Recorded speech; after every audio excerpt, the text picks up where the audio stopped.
Avant d'ouvrir la parole, je vous invite à la prière.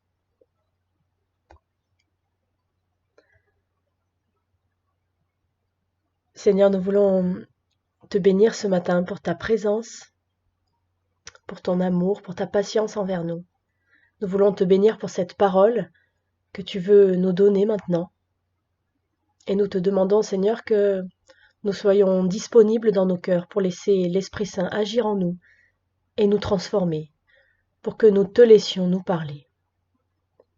Sois béni, Seigneur, pour ton Église, pour la communion fraternelle que tu tisses entre nous, même à distance. Dans le nom de Jésus. Amen. Je vous invite à la lecture de l'Évangile selon Luc, au chapitre 13, les versets 1 à 9.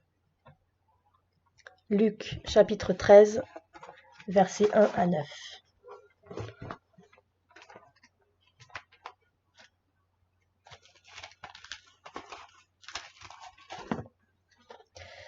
En ce temps-là, quelques personnes vinrent lui raconter ce qui était arrivé à des Galiléens dont Pilate avait mêlé le sang avec celui de leur sacrifice. Il leur répondit : « Pensez-vous que ces Galiléens aient été de plus grands pécheurs que tous les autres Galiléens, parce qu'ils ont souffert de la sorte ? Non, vous dis-je. Mais si vous ne vous repentez pas, vous périrez tous de même. Ou bien ces 18 sur qui est tombée la tour de Siloé et qu'elle a tués, pensez-vous qu'ils aient été plus coupables que tous les autres habitants de Jérusalem ? Non, vous dis-je. Mais si vous ne vous repentez pas, vous périrez tous pareillement. Il dit aussi cette parabole. Un homme avait un figuier planté dans sa vigne. Il vint y chercher du fruit et n'en trouva pas. Alors il dit au vigneron : « Voilà 3 ans que je viens chercher du fruit à ce figuier et je n'en trouve pas. Coupe-le. Pourquoi occupe-t-il la terre inutilement ? » Le vigneron lui répondit : « Maître, laisse-le encore cette année. D'ici là, je creuserai tout autour et j'y mettrai du fumier. Peut-être, à l'avenir, produira-t-il du fruit. Sinon, tu le couperas. » Jusqu'ici, la lecture de la parole de Dieu.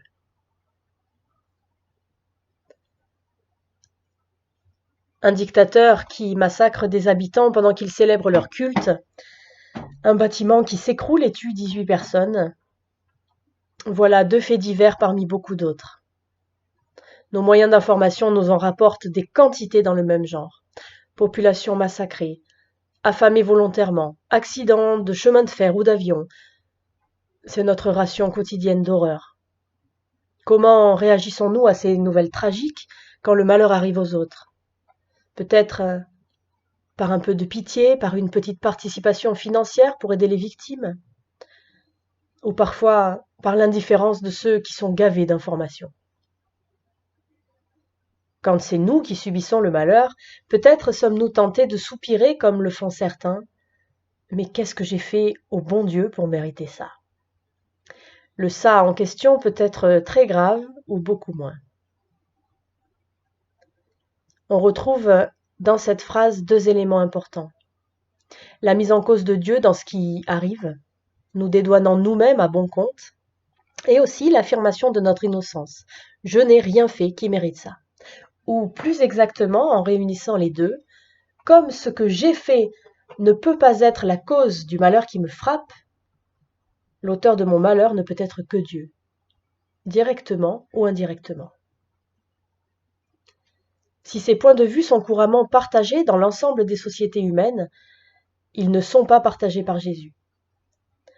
Si l'Église se doit de partager la douleur des victimes, d'écouter, de pleurer avec ceux qui pleurent, de soutenir les survivants, elle n'a pas à cautionner ce type de discours.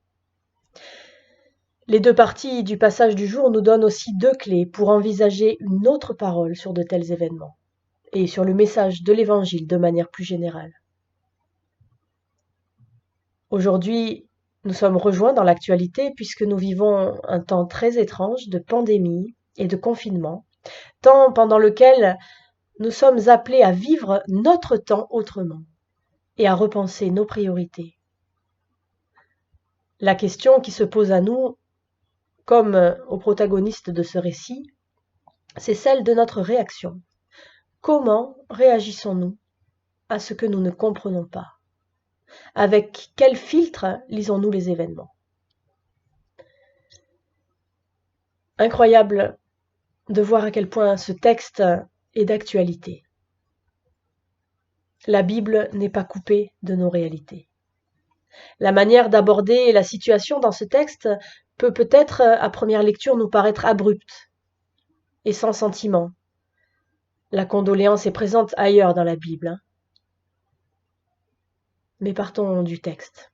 Le roi Hérode, bien connu pour son tempérament sanguinaire, a fait tuer par ses soldats plusieurs habitants de Galilée. Luc ne précise pas dans quel but ni avec quel sentiment est rapporté l'événement. Peut-être ceux qui interrogent Jésus pensent-ils que ces gens devaient être bien coupables pour mériter un tel châtiment. L'idée que le péché attire le malheur comme une punition de Dieu est ancienne. On la trouve dans le Premier Testament et elle a encore cours au temps de Jésus. Il se peut que ces gens qui parlent à Jésus, qui lui racontent les dernières nouvelles, aient cette pensée dans la tête.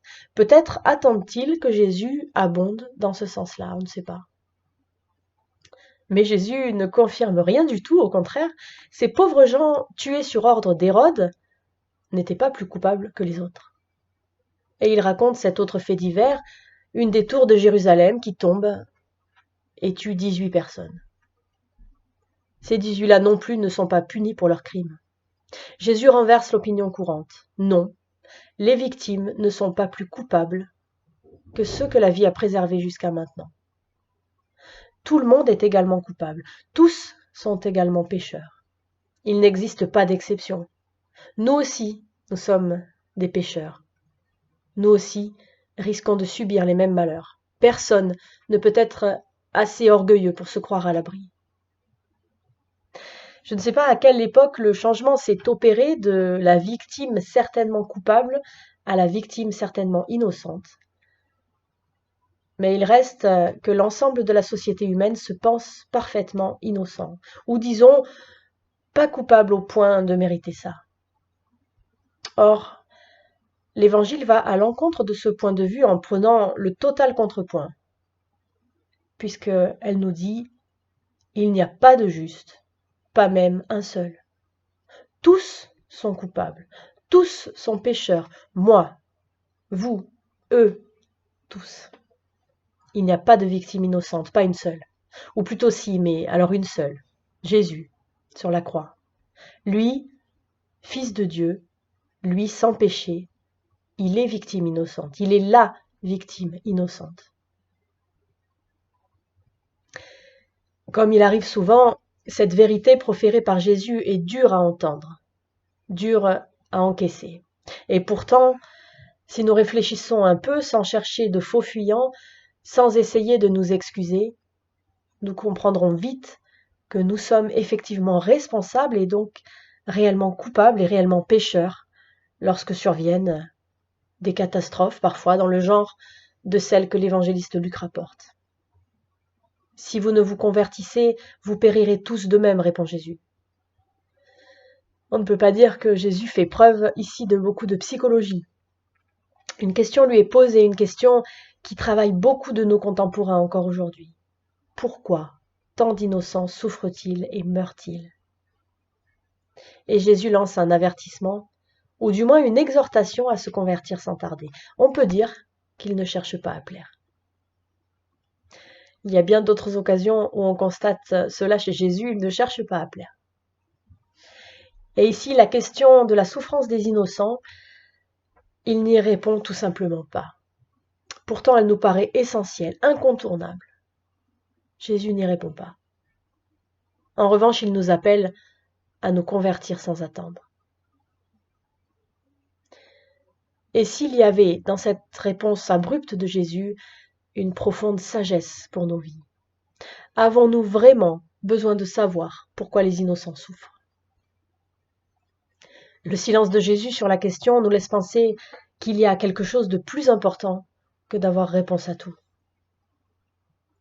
Avons-nous vraiment besoin de comprendre et de savoir pourquoi nous traversons cette crise sanitaire sans précédent. Nous recevons de Jésus une parole dont nous avons par contre un urgent besoin pour vivre. Elle est toute simple. Convertissez-vous. Faites retour, demi-tour. Nous n'aurons jamais réponse à toutes les questions, mais nous pouvons faire quelque chose, nous convertir. Avec cet appel à la conversion, Jésus nous fait sortir des explications théoriques de la souffrance pour nous engager dans la vie concrète, quotidienne, la vie que nous avons à vivre. Nous pouvons en cela imiter le Seigneur, le Dieu d'Israël. Lorsque Moïse lui demande son nom, en quelque sorte une définition intellectuelle de qui est Dieu, il ne reçoit pas non plus de réponse directe à sa question. Le Seigneur lui dit simplement « Je serai qui je serai ».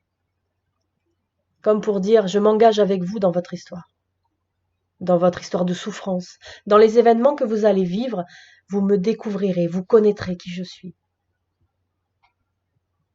Comme les Galiléens massacrés par Pilate pendant la fête de Pâques, Jésus mourra de la main du même tyran pendant la fête de Pâques. Il s'engage dans notre histoire, dans l'histoire de son peuple d'Israël d'abord, victime de tant d'injustices, victime des tyrans qui se sont succédés sur son sol. Il s'engage aussi dans notre histoire de victime, partageant les blessures de notre existence. À cause de cela, nous pouvons nous convertir. Nous pouvons faire quelque chose pour que nos vies ne soient pas comme cette tour de Siloé qui a écrasé les autres. Elle est tombée parce qu'on l'a abîmée, qu'une pierre a été décellée. En nous convertissant, en accueillant Jésus, nous pouvons construire notre vie avec une pierre d'angle, une pierre solide, qui fera tenir debout notre vie sans menacer la vie des autres. Dieu, le Dieu d'Abraham, d'Isaac et de Jacob, ne parle pas de lui-même en termes abstraits. Pour se faire connaître, il fait mieux que ça. Il agit. Il libère les Hébreux de leur esclavage, pardon. Il libère les Hébreux de leur esclavage en Égypte. Jésus ne raisonne pas devant la souffrance des innocents. Il fait, il agit. Il ira lui aussi à Jérusalem, mourir de la main de Pilate comme d'autres innocents. Et il ressuscitera pour nous faire passer avec lui dans la vie maintenant. Les questions demeurent, mais Jésus est là, engagé dans notre vie. Et il nous invite à revenir à Dieu. Il y a aussi la deuxième partie de ce texte, cette petite histoire de figuier. Cet arbre qui ne donne pas de fruits, mais que le jardinier échappe de la hache pour encore une année d'espérance. Cette parabole nous parle de la patience de Jésus. Aucun vigneron ne laisse un arbre inutile dans sa vigne, c'est sûr. Mais Jésus le fait. Des innocents meurent trop jeunes et des bourreaux bénéficient d'une longévité exceptionnelle. La conclusion logique pour beaucoup, c'est qu'il n'y a pas de Dieu. Que la vie, avec son cortège de souffrances, contredit l'existence d'un Dieu bon et juste. Jésus tire une autre conclusion. Il y a chez Dieu, nous dit-il, une patience étonnante, incompréhensible, miraculeuse, que Jésus lui-même a demandée. Laisse le figuier encore cette année, le temps que je bêche autour et que je mette du fumier. Jésus s'engage ici à aller à la racine de nos vies, là où d'autres auraient pensé que cela n'en vaut pas la peine. Lui, il persévère. Et la racine de nos vies, on l'atteint parfois en nous débarrassant d'abord de tout ce qui n'est pas nécessaire, tout ce qui n'est pas primordial. Et c'est ce qu'on vit en ce moment. On est débarrassé de ce qui n'était pas utile. Jésus témoigne de la fidélité, de l'amour intransigeant, tenace, résistant, têtu même du Dieu d'Israël. Ce Dieu tient ses engagements, son alliance avec Israël, son alliance avec le monde. Il sollicite notre libre choix sans le forcer. Convertissez-vous. Il nous laisse du temps, tout en nous disant que c'est urgent. Parce qu'il sait que ce n'est pas la peur qui nous poussera à une réelle conversion, mais la découverte de sa patience miraculeuse, de son prodigieux amour. La manière de Dieu d'être juste, c'est de justifier le pécheur, de donner du temps à celui qui ne le mérite pas, de donner Jésus à ceux qui refusent son appel à la conversion. Son amour est plus fort que nous, plus grand que nous. Mais en même temps, jamais il ne nous force. Jusqu'à ce que notre amour réponde au sien, jusqu'à ce que nos actes répondent au sien. C'est cela, se convertir. Alors oui, un délai est donné à celui qui entend, à celui qui écoute. Il est encore temps de se repentir. Il est encore temps de se reconnaître pas si innocent que ça, pas innocent du tout même, de se reconnaître pécheur. Il est encore temps de revenir à Dieu, de se placer sous la grâce de Dieu. Il est encore temps de devenir capable par cette grâce de Dieu de porter du fruit. Il ne m'appartient pas à moi, il n'appartient à personne hormis à Dieu lui-même de dire pourquoi ce délai m'est donné à moi qui écoute et qu'il aurait peut-être pu être refusé à certains. La seule chose importante à considérer, c'est que ce délai est là, devant nous, aujourd'hui, devant chacun d'entre nous, maintenant. Et qu'il se trouve un jardinier pour dire « pas maintenant ». Laisse-le, laisse-la encore. Et même, il nous faut comprendre que nous, chrétiens, nous avons aussi à être ces jardiniers qui demandent le délai et qui profitent de ce délai pour creuser, pour amender, pour parler de grâce et de repentance. Je voudrais que nous réfléchissions sur ce que nous sommes, nous autres chrétiens, croyants. Qui sommes-nous? Que sommes-nous? Des purs, des parfaits? Non, 1000 fois non. Et j'ose dire que celui qui le croit s'illusionne beaucoup. Nous sommes avant tout des pécheurs. Notre nature n'est pas différente du reste de l'humanité. Nous sommes des pécheurs, oui, mais nous sommes des pécheurs pardonnés. Nous savons que par la grâce de Dieu, nos péchés sont effacés. Et je dis bien par la grâce de Dieu, c'est-à-dire que nous n'avons jamais rien fait pour mériter ça.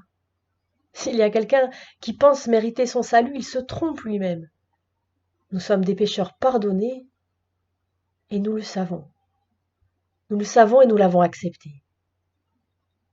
Et il faut préciser que ce salut est acquis dès qu'il est accepté. Il ne s'agit pas d'un salut futur, d'un pardon à venir. Le croyant, par la foi, est sauvé, il est pardonné, et pas il sera pardonné. Autour de nous, combien ont besoin d'entendre ce message? Il y en a qui pensent que leur péché est tel qu'il est impardonnable. À cela, il est difficile de faire comprendre que si, le pardon, la grâce de Dieu sont aussi pour lui ou pour elle. Il y en a qui disent qu'ils ne veulent rien devoir à personne et qu'ils peuvent racheter leurs fautes, payer, expier et repartir la tête haute. À cela, il est difficile de dire que définitivement, ils ne peuvent pas se racheter eux-mêmes et que rien ne peut contrebalancer leur péché, qu'il n'y a que la grâce offerte de Dieu, le salut gratuit, qui puisse leur rendre la vie vivable, digne d'être vécue.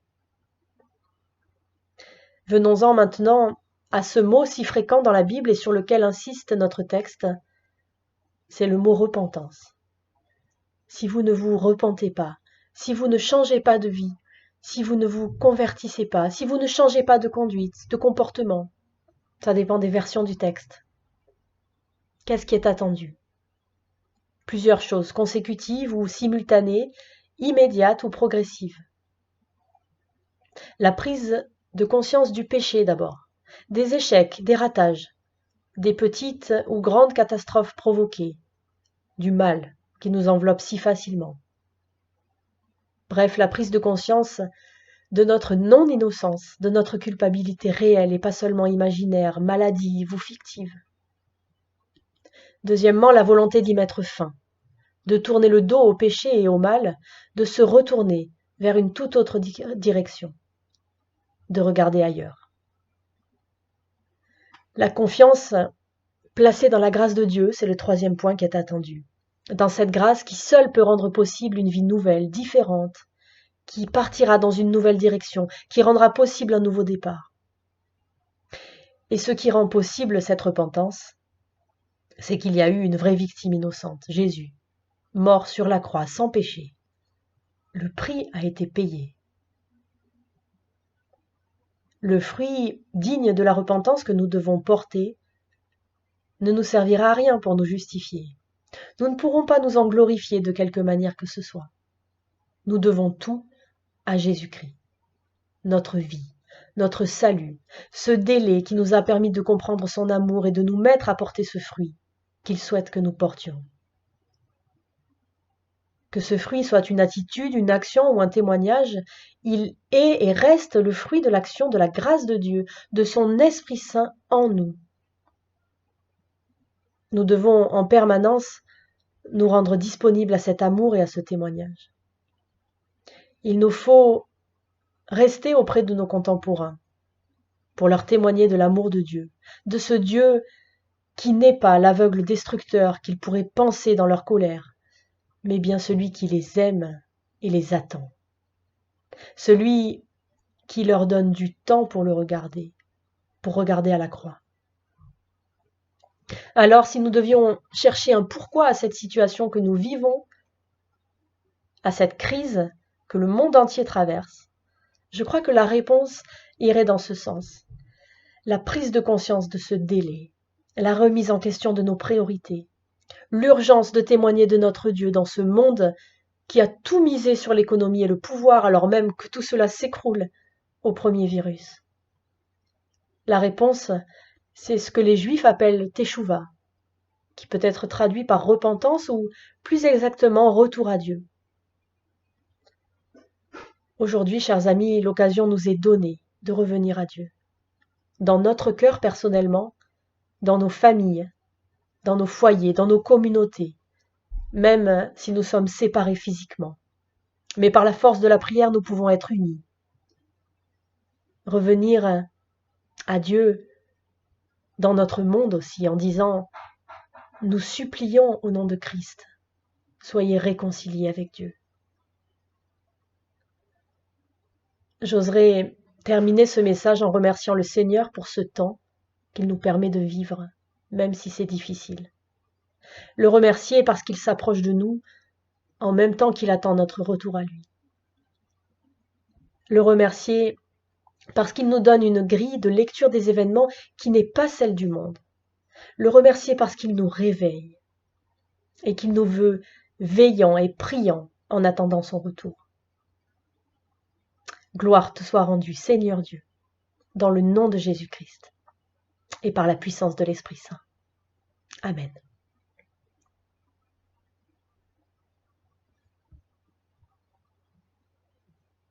Et je vous invite à chanter ou à écouter ce chant, Yahvé, qui reprend les paroles du psaume 23. L'Éternel est mon berger.